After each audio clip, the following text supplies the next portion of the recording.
Hello everyone, I am Nandini Priya from Astra RV Hospital from Physiotherapy Department.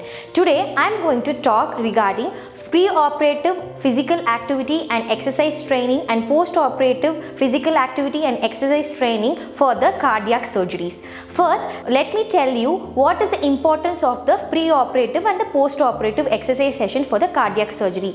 We need a structured exercise protocol to overcome the psychological and physiological aspect for the patient who is going to be posted for cardiac surgeries and also for the patient who has been undergone for the cardiac surgeries.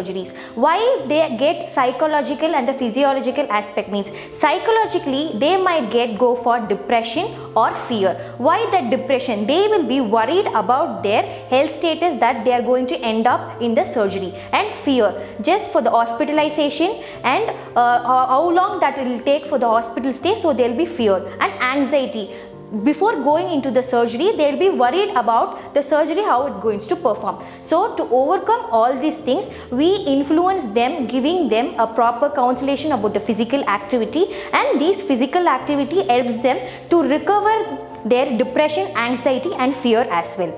First, what is the first thing we do in the pre-operative session? Pre-operative session is mainly to gain the pulmonary training system and also to improve their physical activity post-operatively and to measure how they were there before the surgeries and after the surgeries, and also to reduce the hospital stay. So we train them giving the pre-operative services. So what all the pre-operative exercises that we going to have as a physical activity exercises? First, basically the patients will be trained for a warm-up exercises, followed by the pulmonary training. We train them breathing exercises. As you know, cardiac surgery involves the circulatory issues, so we teach them the circulatory exercises followed by the cool down exercises.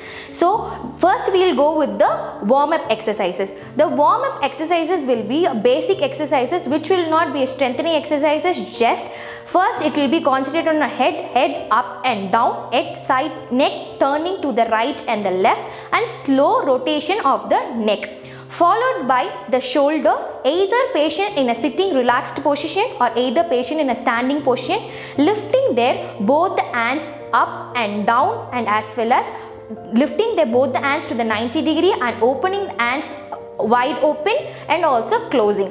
This can be done along with the breathing exercises pattern also. Sitting in the relaxed chair sitting position, ask the patient while lifting their hands up, they have to coordinate the breathing exercises, inspirations. Slowly when they are lifting the hand up, they have to inspire, and slowly when they are bringing the hand towards the body, they have to exhale. Same as well when they are taking the hands out of the body, they have to inhale and they have to exhale slowly. And third thing is they can hold both the hands on the behind the head so that the chest will be wide open. It will influence more for the chest expansion, and they can be like slow inspiratory hold followed by the slow expiratory hold.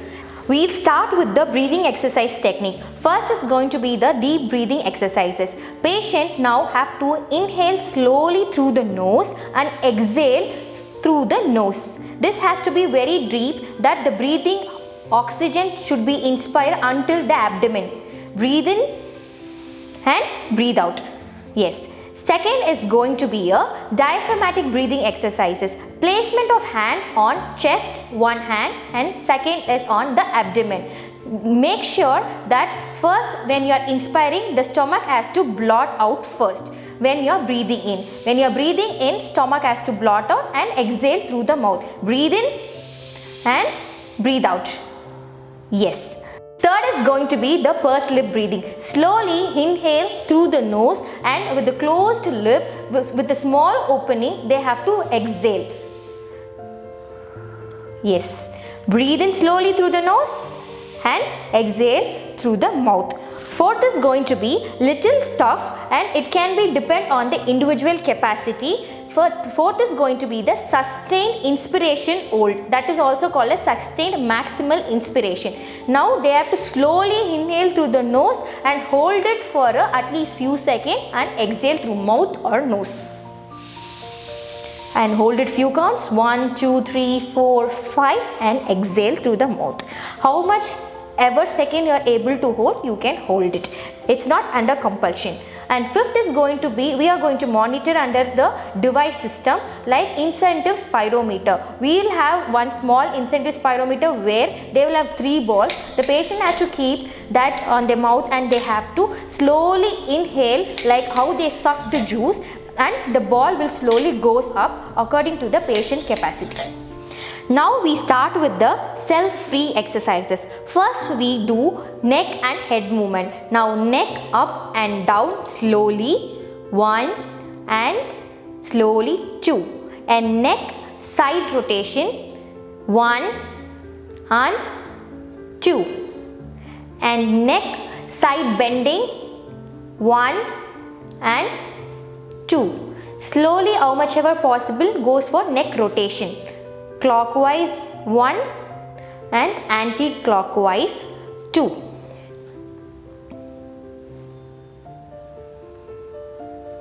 Then we proceed with the shoulder exercises. In a sitting relaxed position, both the hands on the thighs.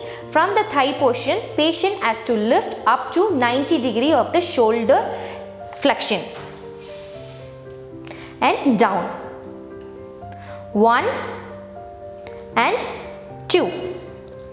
Then goes for full range shoulder flexion, 1 and 2. Now keeping both the hands together and wide opening, 1 and 2.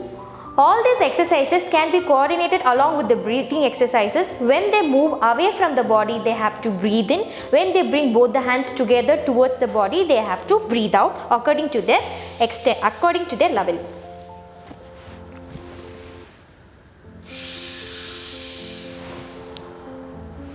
Now clasp both the hand behind the head, and it's called a butterfly breathing activities where they inhale when they bring together and exhale when they take it out. Inhale 1 and exhale 2. Next is going to be both the hands tied at the thoracic spine in the posterior aspect. And slowly stretch your back and front along with the breathing exercises. Yes, 1 and 2. Yes. Next is going to be both the hands clasped at the back of the head, and you are going to twist your upper body towards left and the right. Coordinate along with the breathe in and breathe out. Breathe in, breathe out. Breathe in and breathe out. Now we go for the free exercises for the leg, and also it helps in the circulatory exercises as well. We go for a ankle up and down. Ankle dorsiflexion and plantar flexion, 1 and 2. Then we go for ankle rotation clockwise, slowly, and anti-clockwise. Then we go for ankle inversion in eversion. Turning the foot inwards is called inversion, and turning the foot outwards called eversion. 1 and 2. Then we do exercises for the knee as well. Lifting the knee, leg rise on the seated position. Seated leg rise, slowly 1 and 2. 1 and 2. In the sitting position, we can do seated marching, lifting the leg up and down. 1, 2, 1, 2.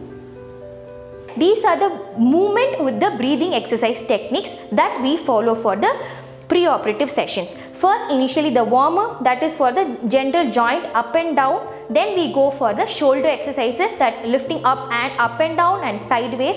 And we can also do fingers and the wrist, because the cardiac surgery happens upper body, so it should not spoil any it should not affect any upper limb movements. So they have to do finger, wrist and elbow movements so that they keep them active and they don't reduce to the range of motion of the body. And strictly the strengthening exercises before the surgery is avoidable. So general stretching can be influenced like back stretching, upper back stretching, lower back stretching and side bendings. These all can be influenced in the pre-operative sessions, including the warm-up, breathing exercise, circulatory exercises and cool down, including the self-free activities that the patient can prepare themselves for the surgery.